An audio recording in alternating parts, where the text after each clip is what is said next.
Hey Omni, so I watched your video and really appreciated how you broke down each question and answered it really well. Um, to, I guess, kind of go back and just give my input, right? Um, your definitions were perfect, they were spot on. I love the verse that you used, especially with Philippians 2.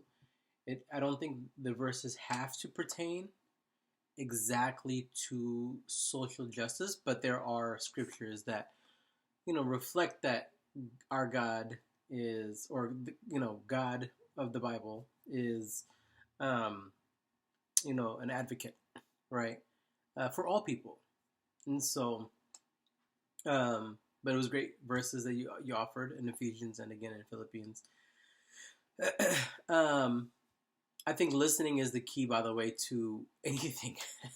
So when it comes to demonstrating cultural humility with clients, listening is gonna be the main thing that we as counselors are gonna do. I think even listening with empathy, um, asking questions with empathy, open-minded.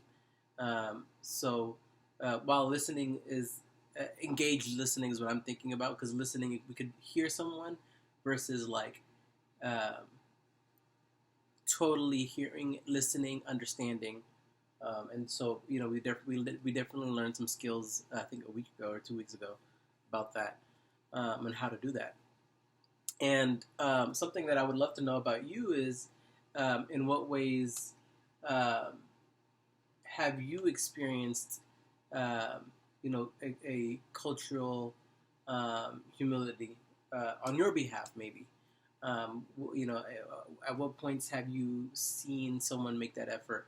And I think that's what the multicultural orientation podcast was about, or what that the thoughtful counselor is on that episode that we watched or listened to. I think that was the key, right? Like, I think the guest speaker, I think it was Dr. Sidney. He was when he would go place to place, his counselor or his supervisor kind of told him, like, yeah, to be mindful of how he goes somewhere and how he approaches people, and how when he would wait for people to come to him, and they weren't really approaching and coming to him until he, I think, brought his guitar, or somehow he was engaged in the community, um, and so to kind of bring it back to that last thing of, like, what actions can you take and advocate to engage in social justice.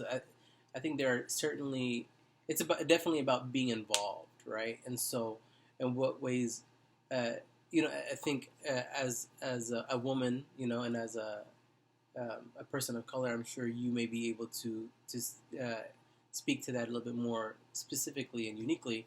And so I would love to hear your perspective, because we definitely can learn more from that. Um, and I think your voice is going to be really strong in a lot of ways.